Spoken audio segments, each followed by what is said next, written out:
Bueno, el día de ayer habíamos terminado algo de usos directos, habíamos visto usos comerciales, industriales, usos medicinales y vamos a continuar con otros usos que nos brinda la naturaleza, ¿no? Pueden ser los que se llaman turismo y ocio.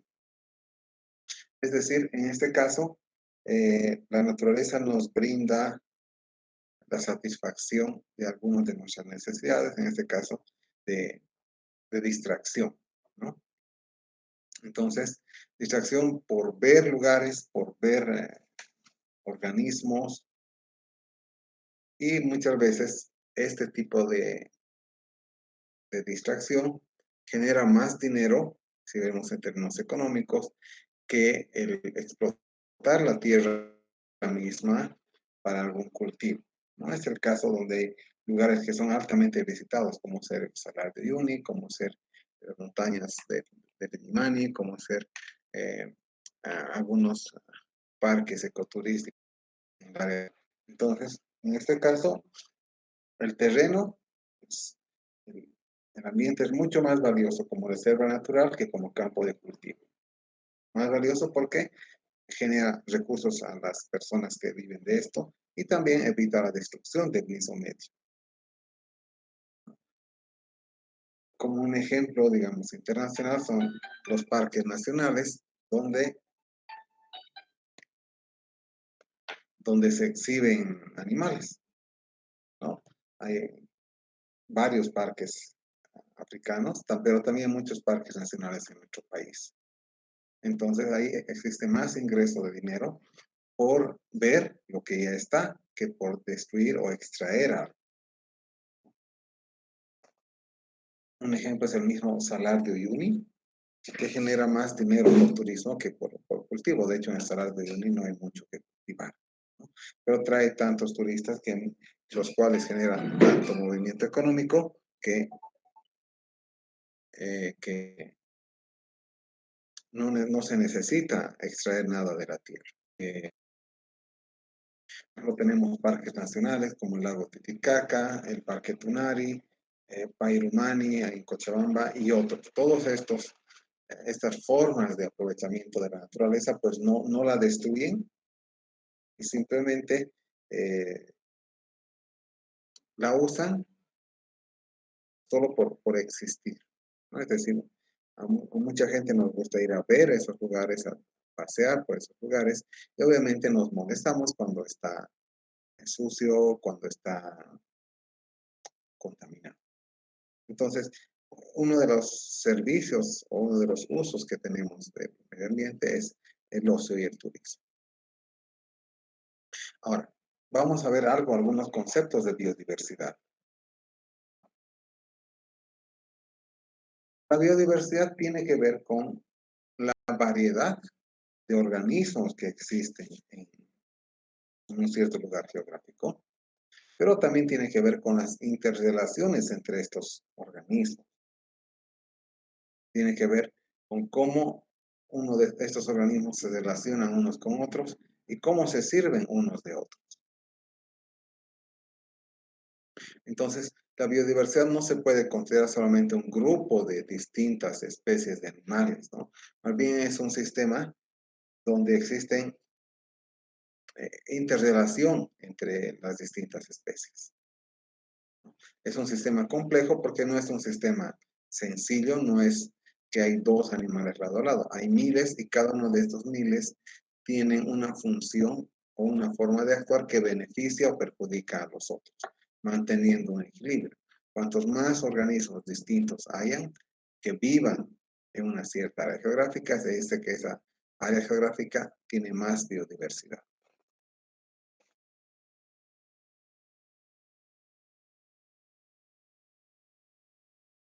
Entonces, eh, una de las formas de ver de buena manera la biodiversidad, no solamente como una colección de organismos, es saber que la biodiversidad en sí misma es un recurso de apoyo a la vida humana. ¿Por qué decimos que es un recurso de apoyo a la vida humana? Porque dentro de lo que es el grupo variado de organismos que puede vivir en una cierta zona geográfica, estos organismos, plantas, pueden dar servicios a las personas, pueden ayudar a que la sociedad viva, ¿no? Por ejemplo, ¿no? En un entorno muy biodiverso, distintos tipos de plantas, distintos tipos de frutos, árboles que tienen distintas propiedades. Y algunas de esas propiedades pueden ser altamente beneficiosas para la sociedad, ¿no? Pueden ser propiedades curativas, pero si no hay biodiversidad es muy posible que estos no existan, ¿no? Como habíamos comentado en la clase de ayer, por ejemplo, si tenemos gran variedad de papa, de todo tipo de papas, cada variedad es específica y cada variedad tiene, por así decirlo, su sabor y su propiedad. Dentro de algunas de estas papas vamos a tener alguna papa que tenga un, un componente que sea terapéutico.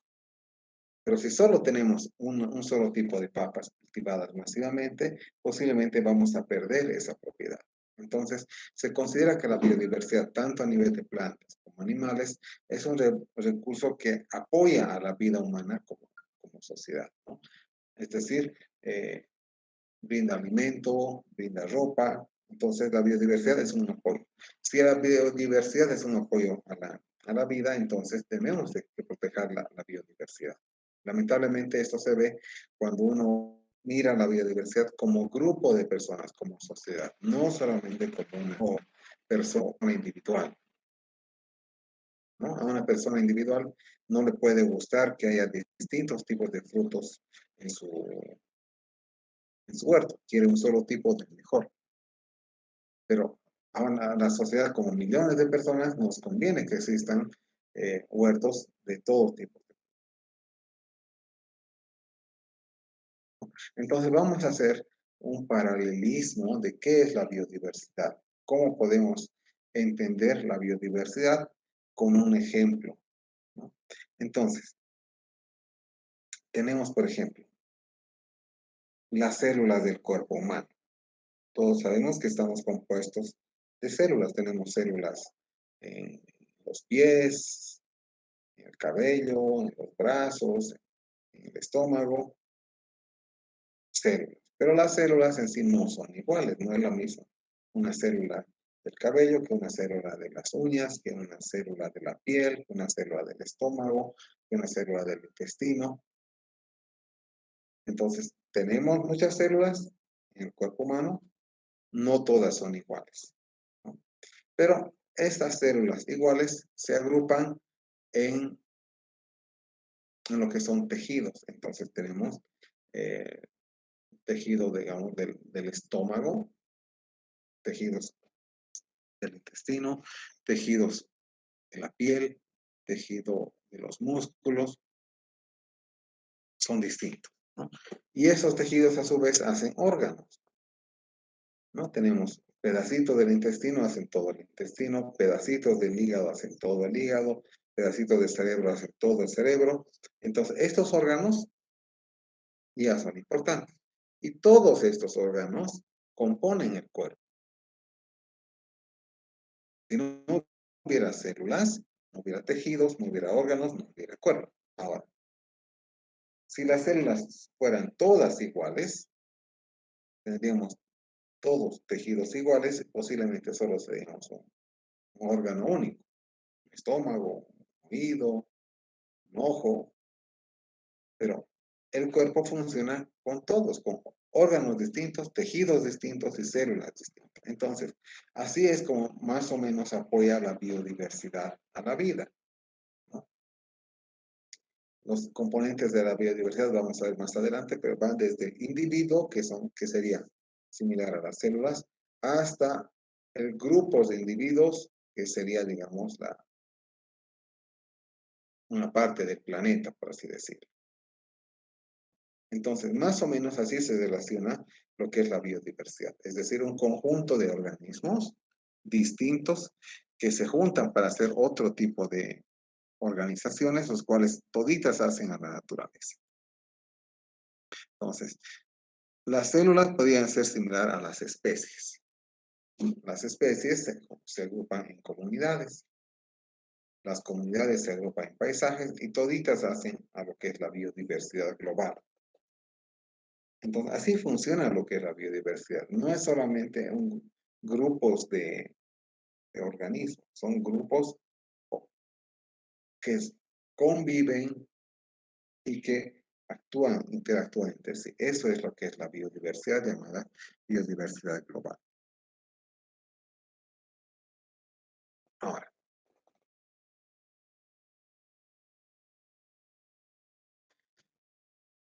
algo relacionado con la biodiversidad también son perdón, son sus funciones, ¿no? Por ejemplo, la formación del suelo, la degradación de los residuos orgánicos, la purificación del aire, la purificación del agua, los ciclos de nutrientes que hemos visto, la absorción de la energía solar, que es la fotosíntesis, el mantenimiento de los ciclos biogeoquímicos e hidrológicos dependen de las plantas y animales. Es decir, funciones básicas que hemos visto hace un rato, bueno, hace una clase. Un servicio que nos da la naturaleza es la formación de suelo, ¿no? Otro es la descomposición de residuos. Entonces, tenemos residuos orgánicos que se van a ir descomponiendo. La purificación del aire, porque tenemos el equilibrio de gases. La purificación del agua, también porque tenemos equilibrio de gases en el agua. Los ciclos de nutrientes, es decir, el mantenimiento del fósforo, del nitrógeno en la naturaleza, la absorción de energía solar. ¿Dónde se absorbe energía solar? En las hojas verdes, la fotosíntesis. Y el mantenimiento de los ciclos biogeoquímicos depende de las plantas. Es decir, los servicios que nos da la naturaleza dependen de las plantas y animales. No hay plantas, no hay animales, empieza a fallar alguno de estos servicios que son básicos para la vida. Entonces, una biodiversidad reducida debilita los servicios que prestan los sistemas ecológicos y también la productividad global. Vamos a entender mejor esto. Biodiversidad reducida, ¿qué significa? Que no hay tanta variedad, que solamente existen uno o dos grupos de organismos o especies predominantes. Lo ideal es que haya muchas que vivan en conjunto, pero cuando se dice biodiversidad reducida es que existen pocas especies. Si hay pocas especies, se reducen los servicios que no prestan los servicios en los sistemas ecológicos. ¿Qué servicios? Formación de suelo, degradación de residuos, purificación del aire, ciclos de nutrientes, ciclos hidrológicos.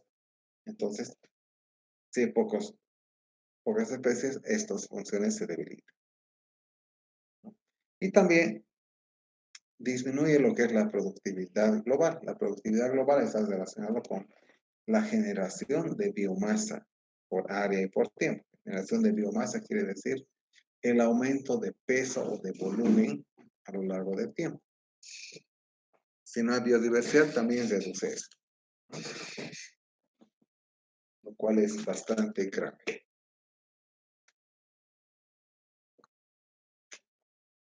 También tenemos una baja estabilidad ante alteraciones y ciclos de nutrientes. Estabilidad ante alteraciones quiere decir la recuperación ante incendio, la recuperación ante inundación. Si tenemos bajo número de microorganismos o baja variedad, es muy difícil que un bosque se recupere. En cambio, si tenemos una gran variedad de árboles en un bosque, algunos van a recuperar más rápido que otros y van a ayudar a que este bosque se recupere más rápido. Entonces, una biodiversidad reducida afecta a esto. Y ante esto nos ponemos la pregunta, ¿no? ¿Será que todas las especies contribuyen igual a la biodiversidad? ¿Será que todas las especies son igual de importantes? En principio sí. Sin embargo, hay algunas especies que cumplen algunas funciones principales. Y son las llamadas especies claves. Vamos a ver qué es esto, especies claves, ¿no? Especies claves son aquellas que cuando dejan de existir en un cierto lugar del ecosistema, pues afectan a todo el ecosistema. Un ejemplo, vamos a ver los murciélagos, ¿no? Los murciélagos son los únicos que pueden hacer vuelos maniobrables.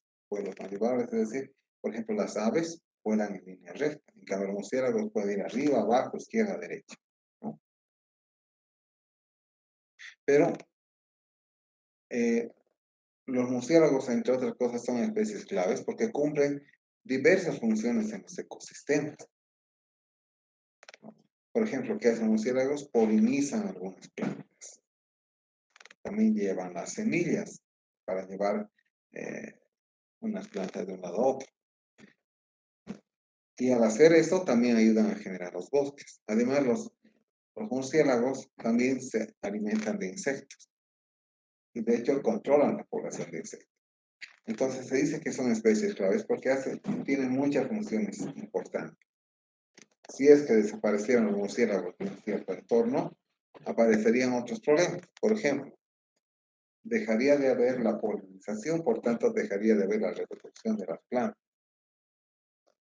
Y también empezaría a crecer el número de insectos que son alimento de los murciélagos. Entonces, especie clave es aquella que cumple una función especial en su ecosistema.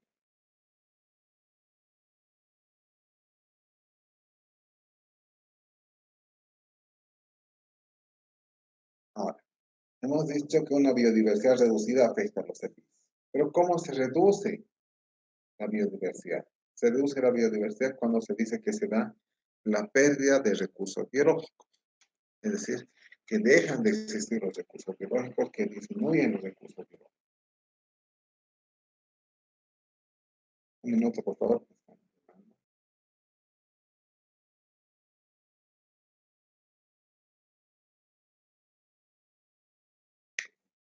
Ya, digamos. Entonces, las clases de pérdida de recursos biológicos o las formas en que se reduce la biodiversidad pueden ser varias. Sin embargo, hay tres que se conocen como clásicas, ¿no? Uno es la disminución de especies que antes eran comunes. Otro es la extinción local. Y la otra es la ruptura del ecosistema. Es decir, por estas tres causas pueden disminuir las especies y por tanto disminuir la biodiversidad.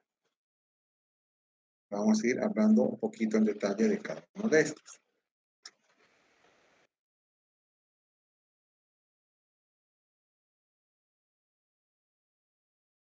Hablamos primero de la disminución de especies que antes eran comunes. Entonces, eh, especies que antes existían y ahora ya no. No es que ya no, sino que hay en menor número. Un ejemplo que está en nuestro texto, en el texto de Estados Unidos, habla de los búfalos, ¿no? Los búfalos eran mamíferos de gran tamaño que vivían en Norteamérica y con la llegada de los conquistadores fueron reemplazados por mamíferos más pequeños como las vacas, las ovejas, que eran más domesticados. Es decir, ¿ha disminuido mucho el número de estos búfalos? Sí. ¿Se han extinguido? No, existen unos cuantos.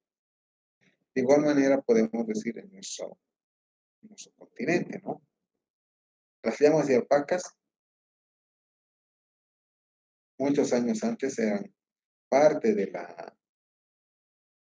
la geografía del altiplano, digamos, de la parte occidental de Bolivia.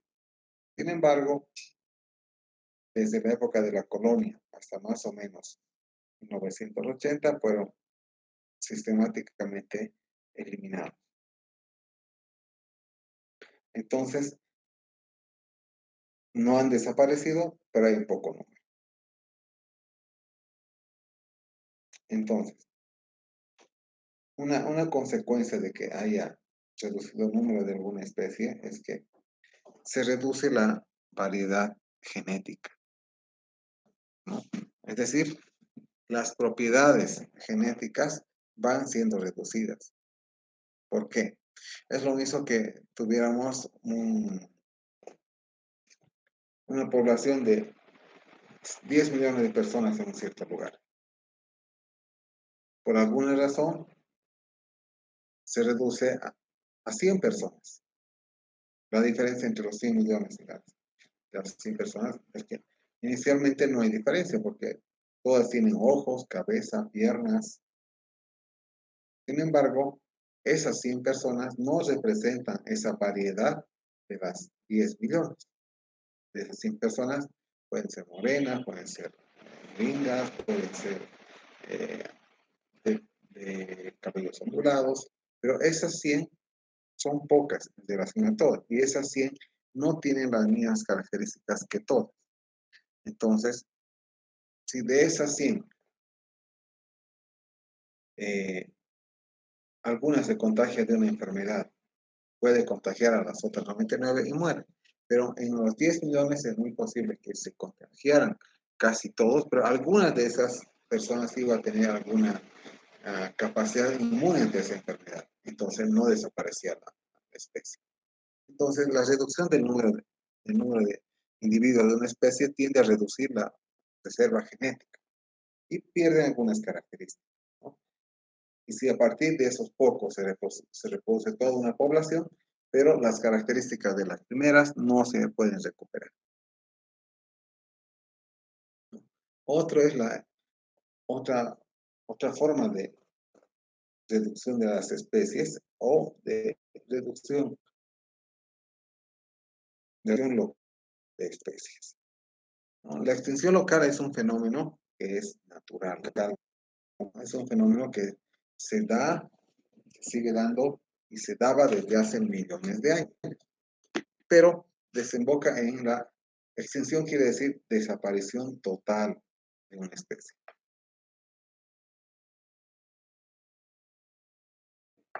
Y a lo largo de la historia de la humanidad y antes de la historia de la humanidad ha habido extinción. No se creen que ha habido por lo menos 3 extinciones totales.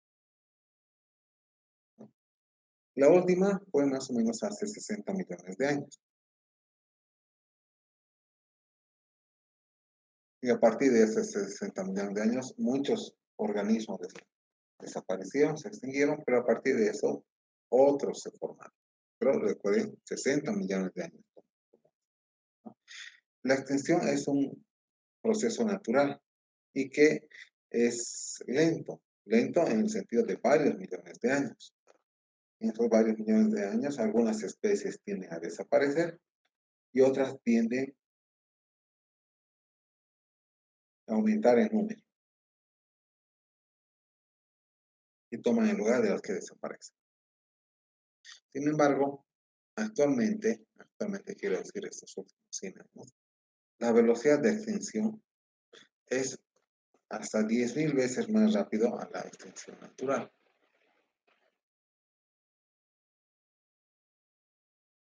Si antes una especie tardaba 10.000 años en extinguirse, ahora tarda un año.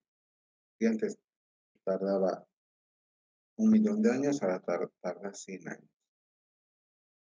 Entonces, los tiempos de extinción se han acelerado y esto no permite que otras especies se repongan rápidamente.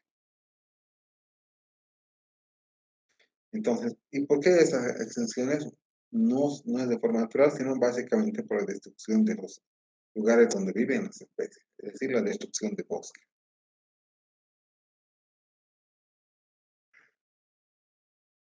Obviamente, estas especies bajo condiciones normales se pueden recuperar, pero pueden recuperar a lo largo de varios millones de años. Ahora, como sociedad humana, estaremos dispuestos a esperar, seguiremos existiendo en varios millones de años. Y otra forma de la disminución de especies antes comunes es la ruptura del ecosistema.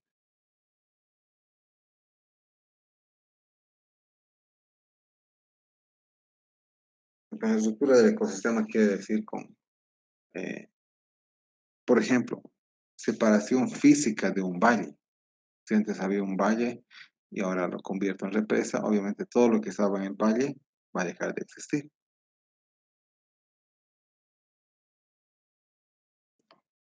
Otro puede ser la la separación de dos partes de un hábitat, ¿no?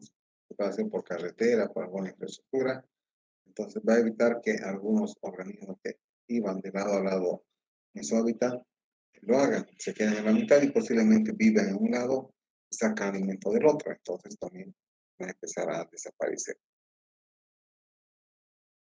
Ahora, con respecto a la estructura del ecosistema, no es un proceso natural, básicamente es un proceso inducido, fomentado o realizado por la especie humana.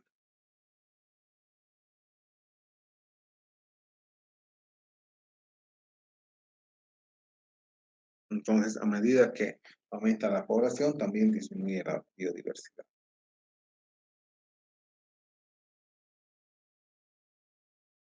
Al haber más personas que están aprovechando de los recursos, que están destruyendo los lugares donde viven los organismos, también estamos a la larga afectando a nuestro propio futuro. De hecho, la biodiversidad está amenazando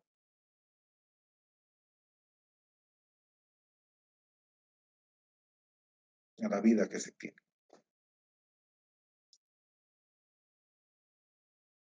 Ahora, otro concepto que tenemos que ver es el análisis de costo y beneficio. En general, cuando se hacen proyectos de infraestructura que tienen que ver con lugares naturales, hasta hace años no se consideraba ni monetizaba el medio ambiente.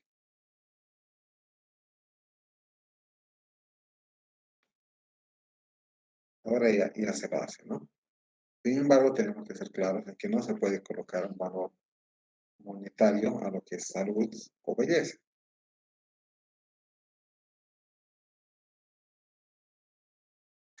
Con respecto al costo-beneficio, también tenemos que hablar de lo que es sostenibilidad, ¿no?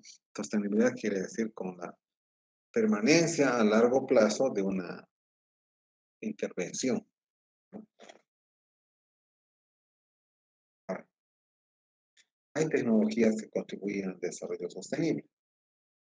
Tecnologías son formas de actuar del ser humano ante algunas situaciones, ¿no?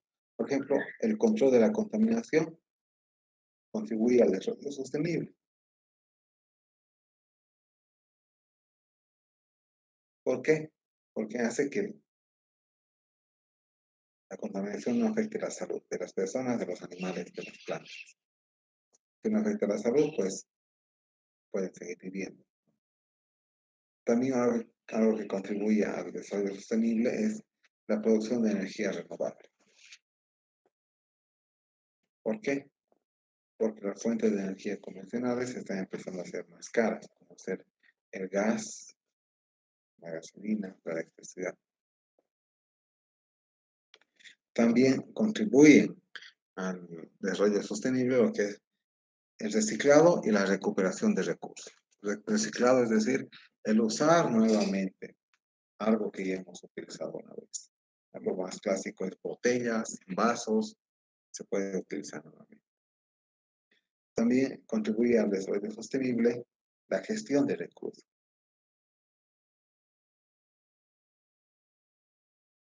Y aquí gestión tiene que ver con uso adecuado, uso óptimo de los recursos. Por así decir, yo necesito madera para una construcción y necesito mil pies cúbicos. Entonces, solo extraeré 1050 pies cúbicos, no 2000 pies cúbicos. Entonces, esa es una gestión de recursos. Y también contribuye al desarrollo sostenible la investigación científica. Investigación científica en el sentido de entender cómo se pueden mantener algunos organismos todavía bajo ciertas condiciones. Tenemos que ver de la ética ambiental, pero vamos a parar aquí y vamos a hacer una revisión del trabajo que tenemos en adelante.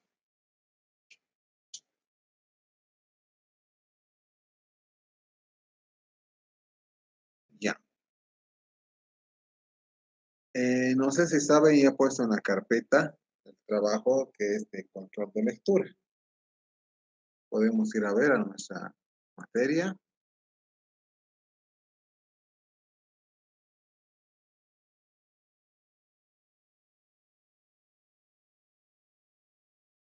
Vamos a ver su materia.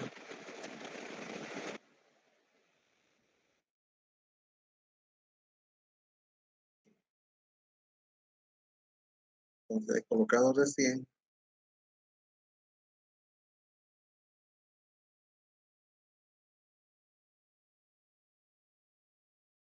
Aquí está, nuestro control de lectura.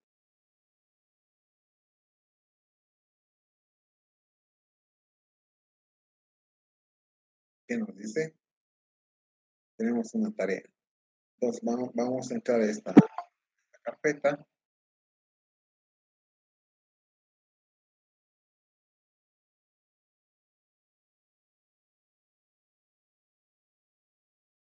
Y vamos a ver varias cosas. Vamos a ver qué artículos para leer. Inge, no se ve su pantalla. Ah, perdón. Aquí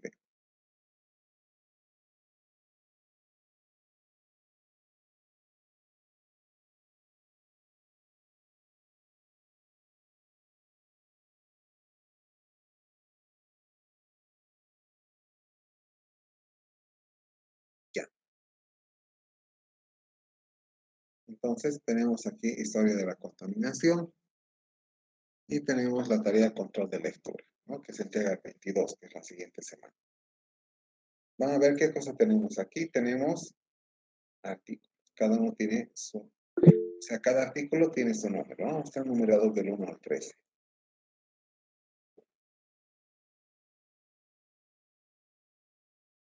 Y nos vamos a ver qué es lo que nos dice la tarea. Un momentito.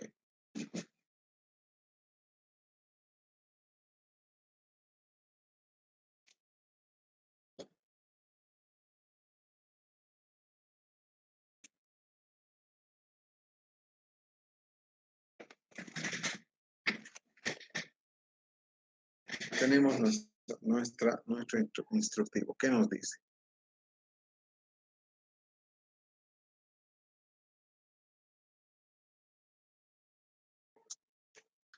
Bueno, la idea es que ustedes empiecen con lo que es lectura científica, ¿no? Entonces, para guiarlos, les he mandado otro documento, 3 documentos para que vean cómo leer un artículo científico. Donde se encuentra dentro de nuestra misma plataforma, que vamos a ver. Vamos a introducción de la materia, material de referencia. Y dice referencias, cómo leer los artículos.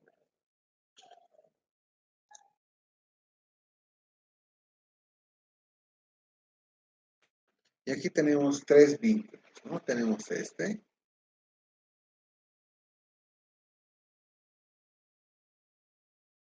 Cómo leer un artículo científico.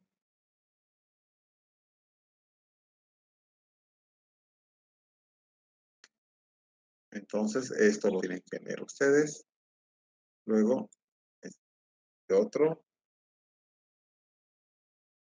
También cómo leer un artículo científico.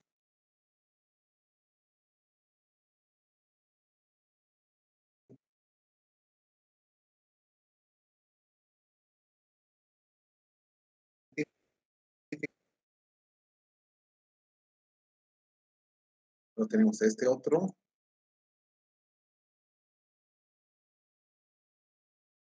Otro, cómo leer un artículo científico. Son pautas de lectura que ustedes deben tener. No es simplemente leer el artículo. Y después tenemos uno más.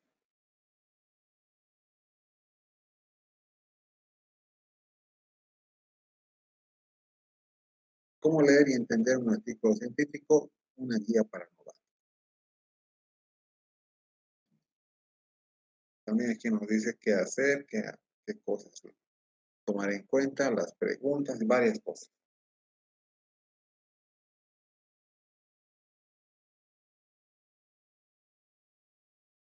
Entonces, el primer trabajo de ustedes es leer estas 4 referencias.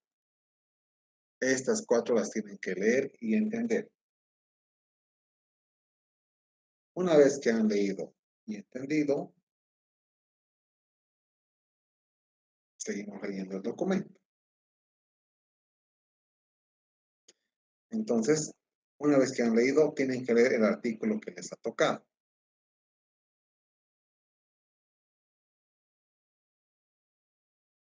Digamos, te ha tocado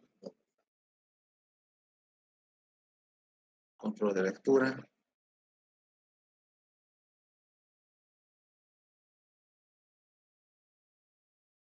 Digamos, ha tocado ese artículo a uno de ustedes.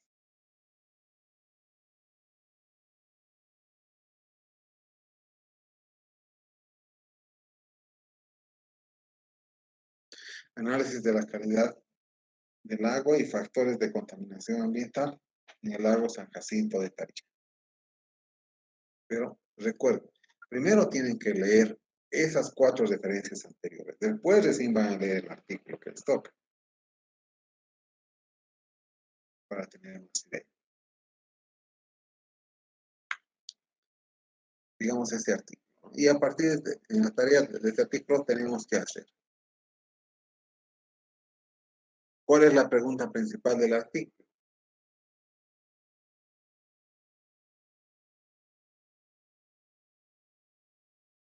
Entonces tienen que leer todo el artículo y ver qué es lo que buscan. Luego, hacer un resumen del contexto en 5 frases. Cuando digo resumen del contexto, no es resumen del artículo. Resumen del contexto es resumen de los antecedentes del artículo. Pero esto ustedes tienen que leerlo de esas referencias que les he dado. No es simplemente que coloquen de su cabeza su fuente. Luego de cada artículo tienen que ver qué preguntas quiere responder. De hecho, todo artículo quiere responder alguna duda. La cosa que ustedes no hay. Muchas veces estas preguntas están explícitas, muchas veces no están explícitas. Explícitas en el sentido que, por ejemplo, el artículo en cuestión quiere responder tal cosa.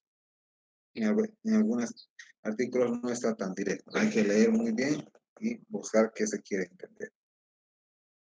Luego, todo artículo busca algo y quiere responder a algunas preguntas.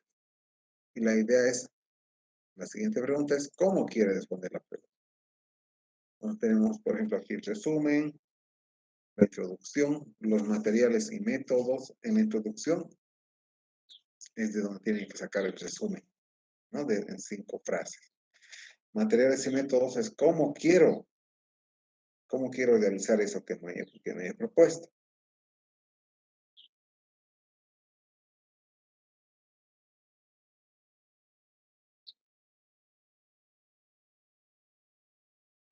Y luego finalmente leer los resultados del artículo.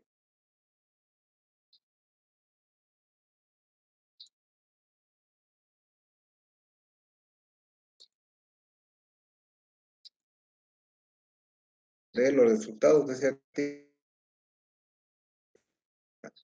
Alcance, trabajo de campo, determinación de control de calidad. Y aquí tenemos gestión de residuos. ¿Dónde está? Y aquí ustedes tienen que buscar si han podido responder las preguntas, las conclusiones.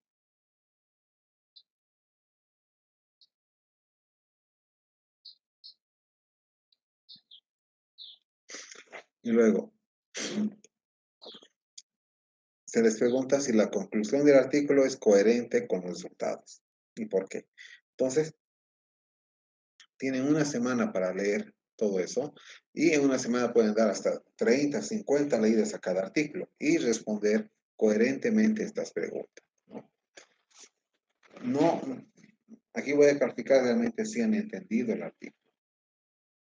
Y muchas veces se entiende cuando se hace un resumen o cuando las preguntas que están siendo preguntadas son respondidas adecuadamente sin tener que copiar estrictamente del artículo. Ahora, el artículo lo va a entregar con la primera hoja como carátula, donde va a estar el nombre del alumno, el carnet de identidad, el código SIS y el título del artículo. Y la respuesta a todas estas preguntas hasta en 2 páginas. Y aquí dice que deben entregarse, si no me equivoco, en Google Docs. ¿Dónde está? Aquí está en Google Docs. Esto es importante. A los que no entreguen en Google Docs, le voy a bajar la nota.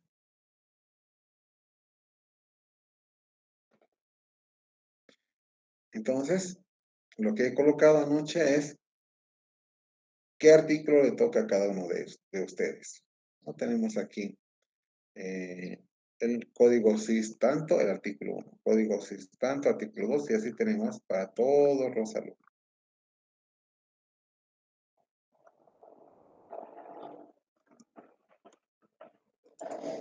Hasta ahí de esta tarea. ¿Tienen alguna pregunta?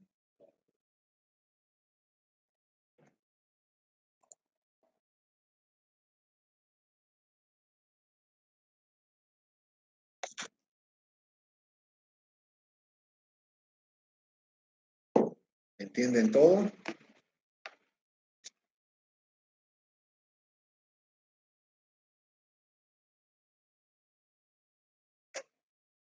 Bueno, espero que sí vayan entendiendo, ¿no? Tienen hasta la siguiente semana. Sí, alguien quería hablar, adelante. Inge, eso de las 5 frases de Sí, resumen, ¿eso sería de los artículos? no, claro, no, a cada uno le ha tocado un artículo. A ver, dice 5 frases de un texto. El contexto es los antecedentes, es la introducción. Es resumir los antecedentes, introducción del artículo en 5 frases. No es resumir todo el artículo en 5 frases, que es distinto. Ya entendí. Ya. Entonces, esa es su tarea para la siguiente semana. Ya. ¿Alguna duda sobre esta tarea hasta aquí?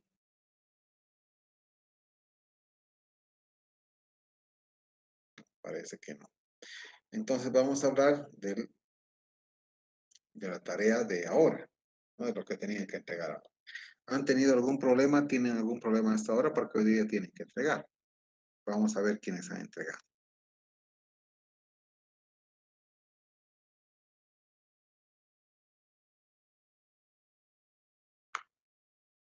Vámonos. Estamos en área de abastecimiento y trabajo. ¿Está? Ya han presentado 55, otros tienen que entregar todavía.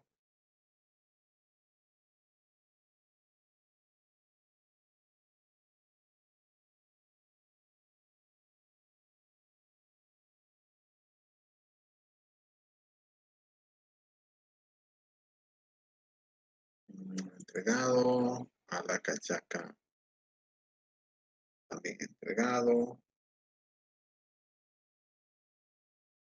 Alvarado todavía no. Ernesto Edesma sí.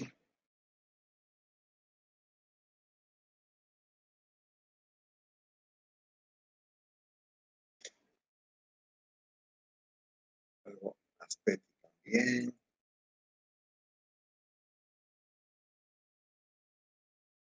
Ayala Fuentes también.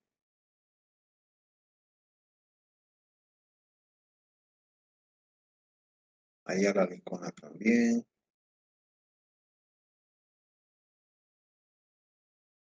Hay varios que han entregado. Aquí dice falta porque no han colocado tarea entregada. Simplemente han subido los archivos, pero dice falta porque no han colocado tarea entregada. Entonces parece que sí está entregada. ¿Alguna duda o pregunta sobre esta tarea? Inge, Sí, Inge, yo he tenido problemas, era con el Google Docs porque no me permitía mover las imágenes, así que he tenido problemas y no he entregado bien. ¿Será que puedo entregar más tarde? Estoy pensando pasarlo a Word sí, y de nuevo pasarlo a Docs, sí, porque en claro, Docs no se puede ser. puede. Sí, se puede todavía. ¿Sí? Hasta la medianoche. Si quieren revisar, igual tienen hasta la medianoche. Pasada la medianoche ya no hay nota. Ah, ya está bien, Inge. Gracias, gracias.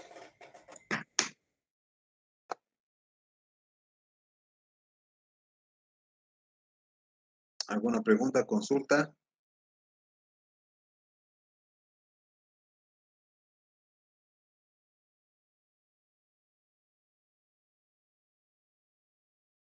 Ya. Entonces vayan leyendo el texto, vayan haciendo, tienen tareas de visita del río Rocha, tienen control de lectura. Si quieren pueden ir leyendo el texto también, porque de este tema que estamos avanzando ahora, el examen, o sea, la evaluación es un examen. Posiblemente, a ver si me dejan, voy a pedir presencial, si no, virtual.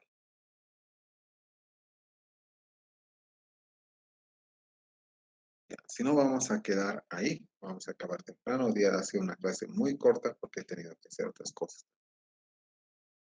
¿Alguna pregunta adicional?